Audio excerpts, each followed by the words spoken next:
स्वागत है इस बुलेटिन में। आपको बता दें कि राहत की खबर पूरे देश के लिए इस वक्त ही राहत की खबर सामने आई। आपको बता दें कि इस वक्त ही बड़ी और अहम खबर आपकी टीवी स्क्रीन पर। भारत का रिकवरी रेट लगातार बढ़ता जा रहा है। फिलहाल रिकवरी रेट 22.17% हो चुका है। देश के 16 जिले ऐसे हैं जहां पर पिछले 28 दिनों में कोई नया मामला सामने नहीं आया है। इस वक्त की बड़ी खबर आपकी टीवी स्क्रीन पर ओके इंडिया आप तक पहुंचा रहा है। इस वक्त की बड़ी खबर, अहम खबर आपकी टीवी स्क्रीन पर। आपको बता दें कि लगातार देश में आंकड़े बढ़ते नजर आ रहे हैं, लेकिन बढ़ते आंकड़ों के बीच अब आपको यह भी बता दें कि राहत की खबर भी भारत के लिए सामने आई है। 22% से ज्यादा रिकवरी रेट सामने आ रहा है।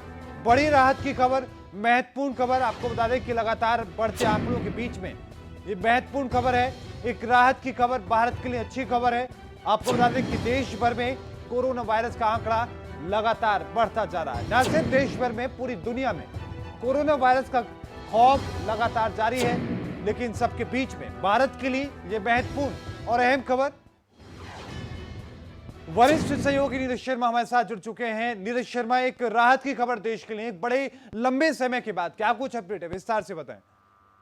जी मोहित, अगर बात करते हैं कोरोना वायरस में जिस तरीके से रिकवरी के मामले में भारत की बात की जाती है तो जरूर एक राहत भरी खबर है। लगातार भारत में जो रिकवरी का परसेंटेज है वो बढ़ता जा रहा है। तीन दिन का अगर हम ओवर परसेंटेज निकालते हैं तो भारत में जो रिकवरी रेट है वो 3% बढ़ जाता है। पिछले कुछ दिन पहले रिकवरी रेट की बात करें तो वो 13 था, उसके बाद 17 हुआ, फिर 19 हुआ और अब 22.17 है। मतलब कि अन्य राज्यों, अन्य जो देशों की तुलना में भारत का रिकवरी काफी बेहतर है। हालांकि भारत में जरूर जो है कोरोना वायरस के मामले जो है वो जो है तकरीबन जो है वो काफी ज्यादा तेजी से बढ़ रहे हैं, 30,000 के तकरीबन है। पर उसके बावजूद भी भारत में जो रिकवरी परसेंटेज है उसके लिए भारत के लिए कहीं ना कहीं राहत की बड़ी खबर है। और इसके अलावा देश के 16 ऐसे जिले हैं मोहित जहां पर कि किसी भी तरीके का कोरोना वायरस का अभी से मामला सामने नहीं आया है। और देश के कुछ जिले ऐसे भी हैं जहां से कि 14 दिन से कोई भी कोरोना वायरस का मामला सामने नहीं आया। तो कहीं ना कहीं भारत के लिए एक राहत भरी खबर ये है कि रिकवरी जो रेट है वो लगातार बढ़ रहा है। मतलब कि जिस तादाद में लोगों की संख्या बढ़ रही है मरीजों की, उस तादाद में लोग रिकवर भी हो रहे हैं। मतलब कि भारत में जिस तरीके से, हालांकि 3 मई तक लॉकडाउन लगा हुआ है, जरूर मौत का आंकड़ा जो है वो पिछले आंकड़े को जो है एक दिन का आंकड़ा पिछले आंकड़े को तोड़ रहा है। पर कहीं ना कहीं लॉकडाउन को लेकर जिस तरीके से कल भी हमने देखा था कि पीएम के साथ साथ सीएम के साथ वीडियो कॉन्फ्रेंसिंग के जरिए जो है बैठक की, उसके बाद आगे का प्लान किया गया। कहीं ना कहीं रात की बड़ी खबर इसलिए भी है क्योंकि पीएम का साफ तौर पर कहना था कि अर्थव्यवस्था को ना देखा जाए, भारत की अर्थव्यवस्था इस वक्त बेहतर है। इस वक्त भारत जिस गहराई के साथ भारत ने लॉकडाउन लगाया हुआ है वो दुनिया के अन्य देशों के मुकाबले भारत का रिकवरी परसेंटेज और भारत में जो बढ़ोतरी परसेंटेज है वो इतना ज्यादा नहीं है मोहित। बिल्कुल नीरज, लेकिन ये न सिर्फ भारत के लिए बल्कि पूरी दुनिया के लिए एक राहत की खबर है, क्योंकि पूरी दुनिया की नजरें भारत पर टिकी हैं। जी मोहित, जरूर भारत के लिहाज से भी ये बहुत राहत की खबर है, बल्कि दुनिया के लिहाज से भी राहत की खबर है। खुद विश्व स्वास्थ्य संगठन ने कहा था कि भारत में किस तरीके से कोरोना वायरस का प्रचार प्रसार होता है ये देखने वाली बात होगी, क्योंकि चाइना के बाद दुनिया का दूसरा सबसे बड़ा जनसंख्या वाला देश है। ऐसे में भारत में किस तरीके से चाइना वायरस जो है कोरोना वायरस फैलता है उस पर विश्व स्वास्थ्य संगठन की नजर थी। हालांकि भारत का जो कदम था पहले ही लॉकडाउन की अगर बात की जाए तो वक्त से पहले जो लॉकडाउन को लेकर जो केंद्र सरकार का कदम था, मोदी सरकार का कदम था, उसको कहीं ना कहीं खुद विश्व स्वास्थ्य संगठन ने सराहा था। यही वजह है कि जब से भारत में लॉकडाउन लगा है तकरीबन जो है मोहित वो 5.5 हफ्ते हो गए हैं, 6 हफ्ते के तकरीबन हो गए। भारत में और देशों के मुकाबले लॉकडाउन के दरमियान जो मरीजों की जो परसेंटेज है वो काफी कम है। बिल्कुल, बहुत बहुत धन्यवाद नीरज शर्मा तमाम जानकारी को साझा करने के लिए। वरिष्ठ सहयोगी हमारे साथ जुड़े, उन्होंने बताया कि किस तरीके से न सिर्फ भारत के लिए बल्कि पूरी दुनिया के लिए एक राहत की खबर भारत से सामने आई है। तो वहीं आपको यह भी बता दें कि देश में कोरोना वायरस का प्रकोप लगातार जारी है। यह बड़ी और महत्वपूर्ण खबर आपकी टीवी स्क्रीन पर। देश में पिछले 24 घंटों में 62 लोगों की मौत हो चुकी है। अब तक 29,000 से ज्यादा लोग संक्रमित बताए जा रहे हैं। अब तक 934 लोगों की मौत हुई है। 6,869 लोग अब तक ठीक हो चुके हैं। इस वक्त की बड़ी खबर आपकी टीवी स्क्रीन पर ओके इंडिया अब तक पहुंचा रहा है। आपको जिस तरीके से भी बता रहे थे कि रिकवरी रेट 22% से ज्यादा है, उसी के लिहाज से आपको बताएं कि 29,000 के करीब में मामले हैं, जिनमें 6,800 से ज्यादा मामले अब तक ठीक हो चुके हैं। 6,000 से ज्यादा ऐसे मरीज हैं जिन्होंने कोरोना वायरस को मात देने में सफलता हासिल की है। अब तक 934 लोगों की हालांकि मौत भी हो चुकी है। पूरे देश में 934 लोगों की मौत हुई है और देश में कोरोना वायरस का प्रकोप लगातार जारी है। लेकिन बड़ी राहत की खबर कि रिकवरी रेट तेजी के साथ भारत में देखने को मिल रहा है और ये रिकवरी रेट लगातार बढ़ता ही जा रहा है। बड़ी और अहम खबर आपकी टीवी स्क्रीन पर ताजा आंकड़े सामने आए। 6,869 लोग अब तक ठीक हो चुके हैं। दिलशाद अहमद हमारे साथ जुड़ चुके हैं ज्यादा जानकारी के साथ। हमारे वरिष्ठ संवाददाता दिलशाद अहमद, लगातार आंकड़े बढ़ रहे हैं, क्या कुछ अपडेट है भारत से? जी मोहित, लगातार आंकड़े बढ़ते हुए अब 30,000 के करीब पहुंचने वाला है। 29,435 लोग अब तक संक्रमित हुए हैं और पिछले 24 घंटे में सबसे ज्यादा जो मौत हुई है वो पहली बार 62 हुई है। इसके पहले मौतों का आंकड़ा कम रहता था। वहीं स्वस्थ होने वालों की भी संख्या काफी भारी संख्या में लोग स्वस्थ हो रहे हैं। लगभग 60,000 लोग स्वस्थ हुए हैं और आंकड़ों की बात की जाए तो 68,169 लोग स्वस्थ हो चुके हैं। और मरने वालों की संख्या और स्वस्थ होने वालों की संख्या यदि अलग कर दिया जाए तो अभी भी 31,632 केस जो है एक्टिव है। तो लगातार आंकड़े भी बढ़ रहे हैं, संक्रमित लोगों की, स्वस्थ होने वालों की भी आंकड़ा बढ़ रहा है, मरने वालों को भी आंकड़ा बढ़ रहा है। लेकिन आंकड़े बढ़ते हुए बहुत ही चिंता जाहिर कर रही है और चिंता का विषय है ही। यदि राज्यवार की बात की जाए तो महाराष्ट्र में सबसे ज्यादा संक्रमित लोग, वहाँ 8,000 से ज्यादा लोग हैं। 342 मौतें अब तक हो चुकी हैं। वहीं गुजरात में 3,300 से ज्यादा संक्रमित हुए हैं, 151 मौत हो चुकी है। दिल्ली में 2,918 संक्रमित लोग हैं, 54 मौतें हो चुकी है। उत्तर प्रदेश में 2,955, 31 मौत हो चुकी है। तमिलनाडु में 1,885, 24 मौत हो चुकी है। इसी तरीके से राजस्थान में 2185 लोग संक्रमित है, 41 मौत हो चुकी है। तो आंकड़े जो है बढ़ रहे हैं, लेकिन WHO भी बीच में कुछ ऐसा WHO का न्यूज आ रहा है जो चिंताजनक करने वाला है। WHO का कहना है कि हालात अभी बहुत जल्दी सुधरने वाले नहीं बिल्कुल, है।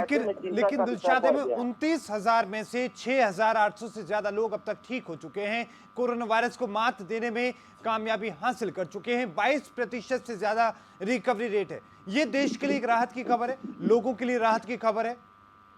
जी मोहित जी, 22% जो रिकवरी का खबर है, जो लोग स्वस्थ हो रहे हैं, यह बड़ी राहत की खबर है। और यही अगर इस पर अमल किया जाए और उन लोगों का जो अंदरूनी इंटरनल जो स्ट्रॉन्गबिलिटी थी, वो लोग कैसे लड़े बीमारी से, इसकी जानकारी सब तक पहुंचाया जाए तो संक्रमित अगर कोई व्यक्ति हो जाए उसे आसानी से हरा सकता है। या उन लोग जो लोग स्वस्थ हुए उनका ब्लड भी लिया जा रहा है बिल्कुल थेरेपी के अनुसार। बिल्कुल, बहुत बहुत धन्यवाद दिलशाद अहमद तमाम जानकारी को साझा करने के लिए। वरिष्ठ संवाददाता दिलशाद अहमद हमारे साथ जुड़े, उन्होंने बताया कि किस तरीके से देश में ताजा आंकड़े सामने आए हैं और किस तरीके से लगातार ये आंकड़े बढ़ते नजर आ रहे हैं। लेकिन राहत की खबर ये, 6,800 से ज्यादा लोग अब तक ठीक हो चुके हैं। पिछले 24 घंटे में भी ये ताजा आंकड़े सामने आए हैं। अब तक 29,000 से ज्यादा लोग संक्रमित हैं और 934 लोगों की मौत हुई है। लेकिन 6,869 लोग अब तक इस वायरस को मात देने में सफलता हासिल कर चुके हैं।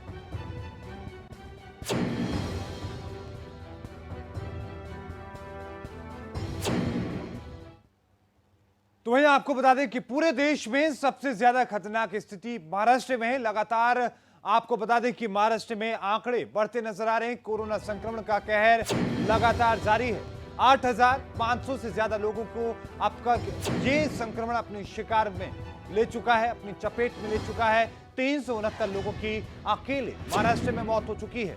ये बड़ी और महत्वपूर्ण खबर आपकी टीवी स्क्रीन पर ओके ने अब तक पहुंचा रहा है। आपको बता दें कि महाराष्ट्र में खासा सख्ती की जा रही है, बावजूद इसके 8,500 से ज्यादा मामले सामने आ चुके हैं। आपको यह भी बताते चलें कि पूरे देश में सबसे ज्यादा मामले हैं और इस लिहाज से राज्य सरकार की चुनौती भी लगातार बढ़ती नजर आ रही है। आपको यह भी बताते चलें कि बीते रोज ही प्रधानमंत्री नरेंद्र मोदी ने तमाम राज्यों के मुख्यमंत्रियों से वीडियो कॉन्फ्रेंसिंग के माध्यम से चर्चा भी की थी और महाराष्ट्र की स्थिति खासा अभी गंभीर नजर आ रही है। सरबजीत हमारे साथ जुड़ चुके हैं ज्यादा जानकारी के साथ मुंबई से। सरबजीत, महाराष्ट्र में लगातार आंकड़े बढ़ रहे हैं, क्या कुछ अपडेट है, विस्तार से बताएं।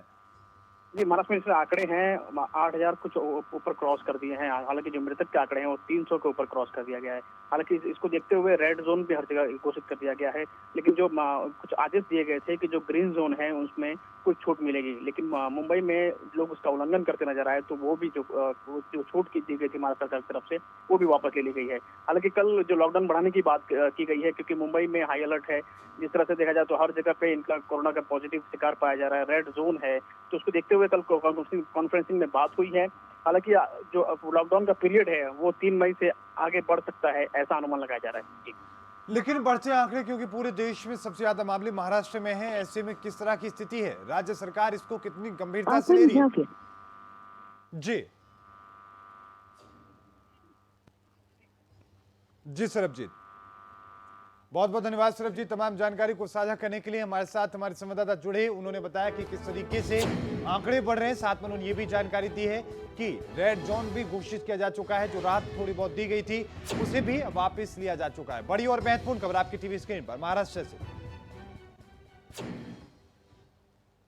तो वहीं आपको यह भी बताते चले कि कोरोना से जूझ रही दिल्ली को कुछ राहत मिली है। आपको बता दें कि लॉकडाउन में थोड़ी सी राहत दी गई है, और ये राहत दिल्ली सरकार ने लॉकडाउन में थोड़ी छूट के साथ की है। आपको बताएं कि आज से खुलेंगी एजुकेशनल बुक स्टोर और पंखे की दुकानें। बड़ी और महत्वपूर्ण खबर आपकी टीवी स्क्रीन पर। आपको बता दें कि जो बच्चों के पास किताबों की जरूरत थी, वो बच्चे जो दूसरी क्लास में आ चुके हैं, उन्हें किताबों की जरूरत थी, अब वो बुक स्टोर से जाकर किताबें ले सकते हैं। और इसी के साथ में आपको बताएं कि गर्मी का मौसम है, ऐसे में पंखों की बहुत ज्यादा डिमांड बढ़ रही थी, और ऐसे में अब पंखों की दुकानें भी खोल दी गई, इलेक्ट्रीशियंस की दुकानें खोली गई हैं। बड़ी और महत्वपूर्ण खबर आपकी टीवी स्क्रीन पर। दिल्ली में थोड़ी राहत दी गई है, और इसी के साथ में आपको बता दें कि इस वक्त बड़ी खबर आपकी टीवी स्क्रीन। हमारे साथ समीर हमारे साथ जुड़ चुके हैं ज्यादा जानकारी के साथ। समीर सिद्दीकी, दिल्ली में कुछ राहत दी गई है, इस बुक स्टोर के साथ साथ पंखों की दुकानों को खोला गया है, क्या कुछ अपडेट है, विस्तार से बताएं। जी मोहित, गर्मी का मौसम है। इस मौसम को देखते हुए दिल्ली सरकार ने थोड़ी सी राहत देने का जो दिल्ली वालों को दी है, उसको लेकर कहीं ना कहीं दिल्ली वालों को थोड़ी सी राहत है कि गर्मी के अंदर पंखे, मोटर, पानी की ज्यादा समस्या रहती है। तो इसको लेकर दिल्ली वालों के लिए दिल्ली सरकार ने पानी और जो प्लम्बर होते हैं और बिजली पंखे सही करने वाले लोग होते हैं, उनकी दुकानें खोली जा सकती हैं। और एक महत्वपूर्ण बात ये, जो बच्चे स्कूल में पढ़ते हैं मोहित, वो बच्चे दूसरी क्लासों में आ चुके हैं, तो उनके पेंसिल किताबों की दुकानें भी खोलने की इजाजत दे दी गई है दिल्ली सरकार ने मोहित। बिल्कुल समीर, साथ में ये भी जानने की कोशिश करें कि छोटी सी राहत मिलने के बाद में दिल्ली वासी क्या कुछ कह रहे हैं, क्या उस मामले को खुलने के बाद में थोड़ी राहत ले रहे हैं, खुश हैं? जी मोहित आपको तो दिल्ली वालों थोड़ा सा और राहत महसूस कर रहे हैं, क्योंकि उन्हें अब ये उम्मीद लगने लगी है कि हो सकता है 3 तारीख को लॉकडाउन जो खत्म होने वाला है, अगर वो पूरी तरह दिल्ली में खत्म हो सकता है। पर अरविंद केजरीवाल ने बिल्कुल साफ कहा है मोहित कल प्रेस कॉन्फ्रेंस करके कि हम कोई ऐसी राहत अभी देंगे जब तक आंकड़े कम नहीं होंगे। हाँ, जो रेड जोन इलाके हैं उनके अंदर राहत देने की तो बात अरविंद केजरीवाल ने कही थी, और जो रेड जोन इलाके हैं और या ऑरेंज इलाके हैं उनमें राहत देने की बात नहीं कही थी। तो इसीलिए ये बात कह सकते हैं 3 तारीख को और राहत दे सकते हैं दिल्ली वालों को अरविंद केजरीवाल मोहित। लेकिन समीर सिद्दीकी, किस ऐसे कौन से इलाके हैं जहां पर ये छूट दी गई? क्या पूरी दिल्ली में इस छूट को दिया गया है, या फिर कैंटोनमेंट इलाकों से दूर इनको छूट दिया गया है? इसको लेकर क्या अपडेट है? मोहित, मैं आपको बताऊं, ये नॉर्थ ईस्ट का इलाका है, सीरमपुर, मौजपुर, ये इलाकों में मतलब छूट दी गई है। जहांगीरपुरी के कुछ इलाके हैं उनके अंदर छूट दी गई है। सेंट्रल दिल्ली में जो इलाके हैं वहाँ छूट दी गई है। पर जो रेड जोन पड़ता है सेंट्रल दिल्ली का, लाल किले के आसपास हुआ, चांदनी चौक हुआ, चांदनी महल हुआ, फराशखाना हुआ, वल्ली महाराना हुआ, इन इलाकों में छूट अभी नहीं दी गई है, क्योंकि ये इलाके अभी सील की है। इसमें थोड़ा जो 2-3 घंटे की राहत दी जाती है, बस वही राहत देने की बात की गई है। बाकी यहाँ पे कोई राहत वाली बात नहीं है। समीर सिद्दीकी के साथ में ये भी जानने की कोशिश करें कि जो दुकानदार हैं, जो पंखे की दुकानों के मालिक हैं या फिर बुक स्टॉल के जो मालिक हैं, वो भी अब राहत की सांस ले रहे हैं? जी मोहित, क्योंकि एक्चुअली मोहित उनका 40 दिन से काम जिस तरह से बंद हुआ है, उसको लेकर उन्हें थोड़ा सा राहत ये महसूस हो रही है कि कुछ तो मतलब उन्हें सहारा मिलेगा इससे। और जो लोग परेशान हो रहे हैं गर्मी के अंदर, जिन्हें एसी या पंखा या पानी की जरूरत है, तो उन लोगों का थोड़ा भला होगा मोहित। समीर सिद्दीकी, कई लाख जो किराया होता है दुकानों का, ऐसे में बाकी दुकानदार क्या उम्मीद कर रहे हैं? क्या उन्हें उम्मीद है कि जल्द ही कुछ राहत उन्हें भी मिल पाएगी?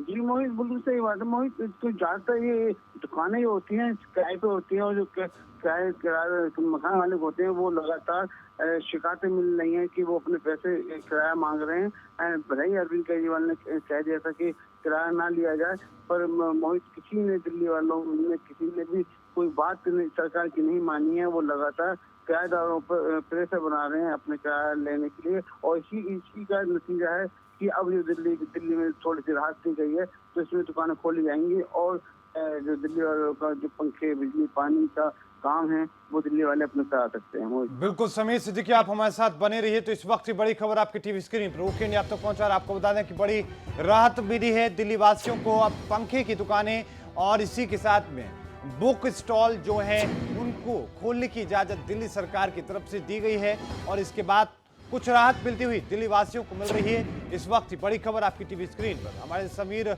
सिद्दीकी संवाददाता हमारे साथ जुड़े, उन्होंने बताया कि किस तरीके से इस राहत के बाद क्या कुछ कहना है तमाम दिल्ली वासियों का, और साथ में किस तरीके से जो बुक स्टॉल के मालिक हैं या फिर पंखों की दुकानों के मालिक हैं वो क्या कुछ कहते हुए फिलहाल नजर आ रहे हैं।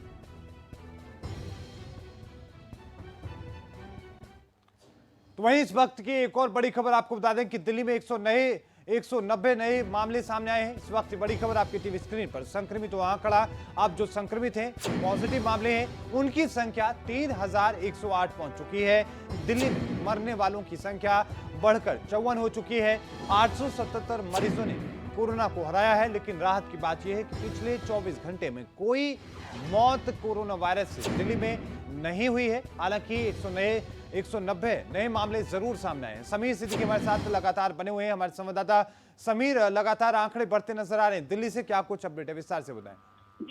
जी मोहित, मैं आपको बता दूं, प्लाज्मा थेरेपी से दिल्ली में जिस तरह से अरविंद केजरीवाल ने प्लाज्मा थेरेपी से इलाज करने की बात की है, उससे सब में बड़ा बेनिफिट ये हुआ है जो वेंटिलेटर पे थे या आईसीयू में जो पेशेंट थे जिनकी हालत काफी क्रिटिकल बनी हुई थी, वो लोगों को प्लाज्मा थेरेपी से बहुत फायदा हुआ है। इसको ही लेके जो मौत का आंकड़ा कम हुआ है, तो यही माना जाए मोहित कि प्लाज्मा थेरेपी दिल्ली में सक्सेसफुल हो चुकी है। और आने वाले वक्त में जिस तरह से तबलीगी जमात के लोग बहुत भारी तादाद में बाहर निकल के आए हैं और उन्होंने अपना प्लाज्मा डोनेट किया है, उन्होंने अपने प्लाज्मा दे के दिल्ली सरकार और ऐसे लोगों की मदद की है जो वेंटिलेटर पर जाने वाले थे या आईसीयू में थे, उन लोगों को अब आईसीयू से बाहर निकाल दिया गया है, क्योंकि उन्हें प्लाज्मा चला दिया गया है और फिर अब उन्हें थोड़ी राहत है। तो यही वजह है मोहित, जिसकी वजह से अब दिल्ली में जो कोरोना का कहर है थोड़ा कम होता हुआ नजर आ रहा है मोहित। अब बिल्कुल समीर, साथ में ये भी हम जानने की कोशिश करें कि जिस तरीके से प्लाज्मा डोनेट किया जा रहा है, एक अच्छा संदेश दिया जा रहा है, बाकी लोगों को भी हौसला दिया जा रहा है साथ में लड़ने के लिए। जी मोहित, बिल्कुल सही बात है। दिल्ली वालों के लिए एक बहुत राहत की बात है, क्योंकि प्लाज्मा थेरेपी अरविंद केजरीवाल जिस तरह से लगातार बैठकें कर रहे थे और लगातार सुझाव ले रहे थे कि किस तरह से कोरोना को हराया जाए, तो सब में अच्छी बात ये निकली मोहित कि केंद्र सरकार ने इजाजत दी गई थी कि प्लाज्मा थेरेपी की वो और सक्सेसफुल हो चुकी है दिल्ली के अंदर। दिल्ली में क्या पूरे हिंदुस्तान में अभी अच्छी तरह सक्सेसफुल हो चुकी है। यूपी सरकार ने भी प्लाज्मा की इजाजत मांगी है केंद्र सरकार से। तो यही एक महत्वपूर्ण बात है कि प्लाज्मा थेरेपी से ही अब कोरोना को हराया जा सकता है। और दिल्ली में लगातार जिस तरह से मौतें हो रही थी उसको लेकर अरविंद केजरीवाल के माथे पे बल पड़ रहे थे, और अब थोड़ी सी राहत अरविंद केजरीवाल को ये लग रही है प्लाज्मा को लेकर कि जो प्लाज्मा के जो डोनेट करने वाले लोग हैं बहुत भारी तादाद में अब लोग बाहर निकल के सामने आ रहे हैं और प्लाज्मा डोनेट कर रहे हैं। और समीर, साथ में मुख्यमंत्री अरविंद केजरीवाल ने प्रधानमंत्री नरेंद्र मोदी से वीडियो कॉन्फ्रेंसिंग के माध्यम से चर्चा की थी, बातचीत की थी। क्या कुछ बातचीत हुई थी, किस तरह की बातें मुख्यमंत्री ने प्रधानमंत्री नरेंद्र मोदी के सामने रखी हैं? जी मोहित, मैं आपको बताऊं, कल जिस तरह से प्रधानमंत्री ने वीडियो कॉन्फ्रेंस के जरिए तमाम मुख्यमंत्रियों से बात की थी, और उन मुख्यमंत्रियों में एक बात यही हुई थी कि देखो 3 मई को जो लॉकडाउन खत्म होगा उसके बाद क्या किस तरह से चर्चा होनी है, क्या किस तरह से लॉकडाउन को आगे बढ़ाया जाएगा या कम किया जाएगा या कितनी ढील दी जाएगी। तो इन्हीं सब बातों को लेकर अरविंद केजरीवाल ने चिंता जताई थी और अरविंद केजरीवाल ने प्रधानमंत्री ने कहा था कि हम दिल्ली सरकार नहीं चाहती कि अभी लॉकडाउन को पूरी तरह खोला जाए, क्योंकि अरविंद केजरीवाल को लग रहा है लगातार कि कोरोना के पेशेंट बढ़ रहे हैं, तो कहीं ऐसा ना हो कि अगर 3 तारीख को लॉकडाउन खोलते जाए तो और ज्यादा महामारी फैल जाए। तो इसको लेकर ही उन्होंने अपनी चिंता प्रधानमंत्री के आगे व्यक्त की और जिस तरह से गृह मंत्रालय से उन्होंने बात की। बिल्कुल, बहुत बहुत धन्यवाद समीर सिद्दीकी तमाम जानकारी को साझा करने के लिए। दिल्ली से हमारे संवाददाता समीर सिद्दीकी जुड़े, उन्होंने बताया कि किस तरीके से आंकड़े बढ़ रहे हैं, किस तरह की स्थिति फिलहाल दिल्ली से है। आपको बता दें इस वक्त की एक और बड़ी खबर उत्तर प्रदेश से, जहां पर 1900 से ज्यादा मामले अब तक कोरोना के आ चुके हैं। इस वक्त की बड़ी खबर आपकी टीवी स्क्रीन पर। नोएडा में 8 स्वास्थ्यकर्मी मिले हैं कोरोना पॉजिटिव। उत्तर प्रदेश के 5 जिलों के 20 पुलिसकर्मी संक्रमित हैं और गौतम बुद्ध नगर से सामने आए 14 नए मामले हैं। अलीगढ़ में 7 नए मामले सामने आ चुके हैं। इस वक्त की बड़ी खबर आपकी टीवी स्क्रीन पर। आपको बता दें कि उत्तर प्रदेश के लिए एक बड़ी चुनौती के रूप में लगातार ये आंकड़े बढ़ते नजर आ रहे हैं, लेकिन इसके साथ में आपको ये भी बताते हैं कि चलिए कि आपको अब इस जो कोरोना वॉरियर्स हैं अब वो भी इस वायरस की चपेट में आते नजर आ रहे हैं। नोएडा में भी कुछ डॉक्टर्स हैं, स्वास्थ्यकर्मी हैं जो इसकी चपेट में आए हैं। 8 स्वास्थ्यकर्मी इसकी चपेट में आए हैं। तो वहीं आपको बता दें कि पूरे उत्तर प्रदेश में 5 जिलों में 20 पुलिसकर्मी ऐसे हैं जो कोरोना की चपेट में अब तक आ चुके हैं, उनके शिकार हो चुके हैं। इस वक्त की बड़ी खबर आपकी टीवी स्क्रीन पर ओके ने अब तक पहुंचा रहा है। और इस वक्त ही महत्वपूर्ण खबर, ताजा आंकड़ों में 7 मामले अलीगढ़ से भी सामने आए हैं। इसी के साथ में पूरे प्रदेश में 1900 से ज्यादा मामले हो चुके हैं। बड़ी और अहम खबर आपकी टीवी स्क्रीन पर। नोएडा में 8 स्वास्थ्यकर्मी संक्रमित हुए हैं और इसी के साथ में आपको यह भी बताते चलें कि 20 पुलिसकर्मी पूरे प्रदेश में संक्रमित बताए जा रहे हैं। लखनऊ से वरिष्ठ संवाददाता ओम पांडे हमारे साथ जुड़ चुके हैं इस खबर पर ज्यादा जानकारी के साथ में। ओम पांडे, लगातार उत्तर प्रदेश में आंकड़े बढ़ते नजर आ रहे हैं, क्या कुछ अपडेट है, विस्तार से बताएं। देखिए, आपको बता दूं, जिस तरह से अगर हम उत्तर प्रदेश की बात करते हैं, उत्तर प्रदेश में जो आंकड़ा है वो लगातार बढ़ता जा रहा है। यही कारण है कि कल जब रिपोर्ट आई उसमें 1300 ऐसे जो नए जो पेशेंट कोरोना संक्रमित वो सामने आए थे और उसके साथ साथ 1986 ऐसे पेशेंट हैं जो कोरोना से संक्रमित हैं, जिसमें से एक्टिव मरीज की बात कही जाए तो 1556 ऐसे मरीज हैं जिनको कोरोना संक्रमित है और कोरोना संक्रमित मरीज हैं। और ऐसे में अगर हम बात करते हैं जिस तरह की चीजें सामने आई हैं उसमें 31 ऐसे लोग हैं जो डेड हो गए हैं, यानी मौत हो गई है। तो अब ऐसे में उत्तर प्रदेश में लगातार जो कोरोना महामारी है वो लगातार बढ़ती जा रही है और उसको लेकर के इंतजाम तमाम ऐसी चीजें हैं जिनको किया जा रहा है। जांचों पर ज्यादा से ज्यादा ध्यान दिया जा रहा है, जांच सेंटर ज्यादा बनाए गए हैं, क्वारंटाइन के लिए भी तमाम चीजें सुविधाएं जरूर की गई हैं। लेकिन जो सबसे महत्वपूर्ण है कि आखिर कैसे इस कोरोना महामारी को रोका जाए, इसको लेकर के 11 सदस्यीय टीम अब से थोड़ी देर पहले मुख्यमंत्री स्वयं जो है इसमें बैठक कर रहे हैं और इस पर कैसे निजात की जाए इसको लेकर चर्चा कर रहे हैं।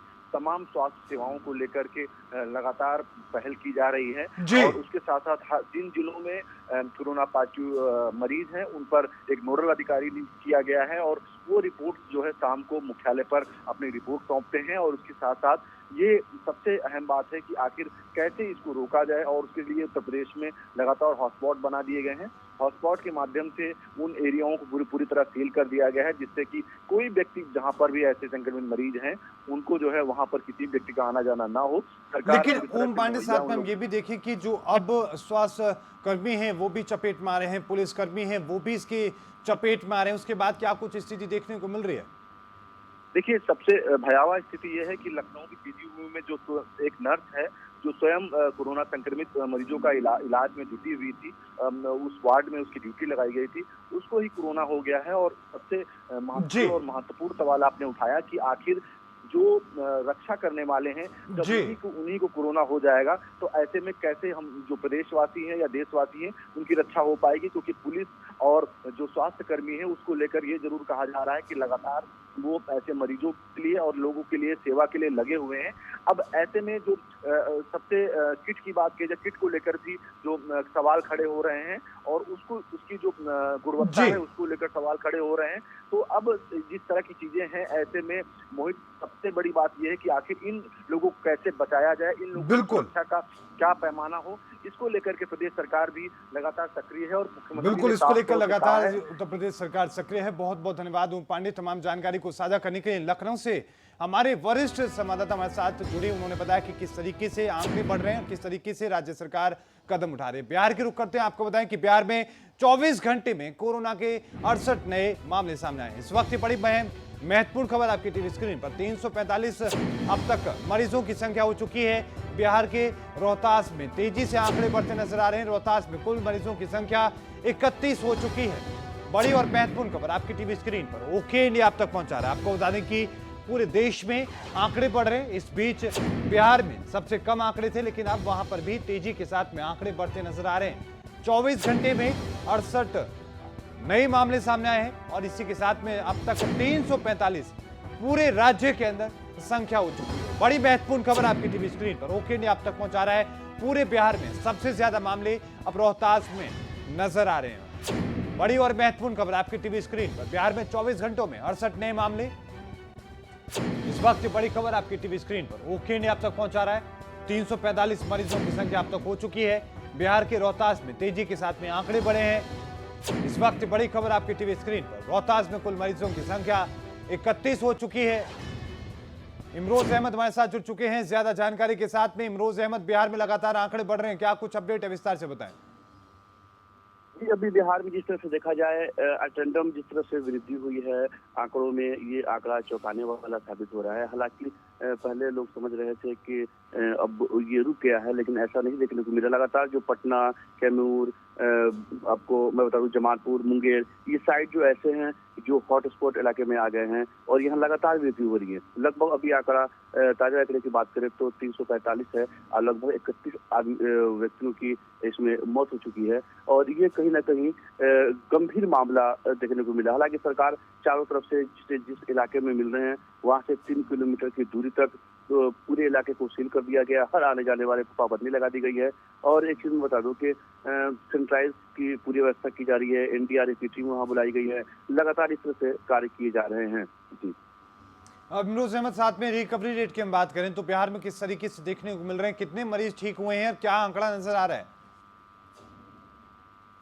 जी, मरीजों के ठीक होने की भी लगातार आंकड़े बढ़ रहे हैं, लोग रिकवर हो रहे हैं। लेकिन जिस तरह से अटेंडम ये मामला सामने आया है, जिस तरह से लोग बीमारी के संक्रमित जो लोग हुए हैं, ये कहीं ना कहीं भारी पड़ गया है और यही चिंता का विषय बन गया है। यही वजह है कि सरकार बहुत कल जो बैठक भी हुई थी उसमें ढील न देने के मूड में दिखी और इस तरह से लोग अगर इसको नहीं रुका गया और टाइम रहते हुए, वक्त रहते हुए सरकार और सख्ती नहीं की तो ये मामला और ज्यादा बढ़ जाएगा और जो लोग कुछ लोग जो सही होने वालों के आंकड़ा वो बहुत स्लो है, धीरे धीरे है। जो 1-2 लोग सही होते हैं फिर 5-7 लोग आ जाते हैं मेरे सामने। अगर 4-5 लोग सही होते हैं तो फिर 18-19 मामले सामने आ जाते हैं। ये सबसे बड़ी सोचने का विषय है। बहुत बहुत धन्यवाद इमरोज अहमद तमाम जानकारी को साझा करने के लिए। बिहार से हमारे संवाददाता इमरोज अहमद जुड़े, उन्होंने बताया कि किस तरीके से आंकड़े बढ़ते नजर आ रहे हैं। तो वहीं आपको बता दें कि मध्य प्रदेश में कोरोना का कहर वहां पर भी जारी है। मरीजों का आंकड़ा 2333 पर पहुंचा है। इंदौर में सबसे ज्यादा 165 नए पेशेंट सामने आए हैं। मध्य प्रदेश में 63 लोगों की अब तक कोरोना के चलते मौत हो चुकी है। इस वक्त की बड़ी खबर, महत्वपूर्ण खबर आपकी टीवी स्क्रीन पर ओके ने अब तक पहुंचा रहा है। मध्य प्रदेश में 63 लोगों की कोरोना अब तक जान ले चुका है और सबसे ज्यादा इंदौर में नए मामले सामने आए हैं। इस वक्त की बड़ी खबर आपकी टीवी स्क्रीन पर ओके ने अब तक पहुंचा रहा है। और इस बुलेटिन में अभी के लिए इतना ही। देखते रहिए ओके इंडिया। मुझे दीजिए इजाजत, धन्यवाद।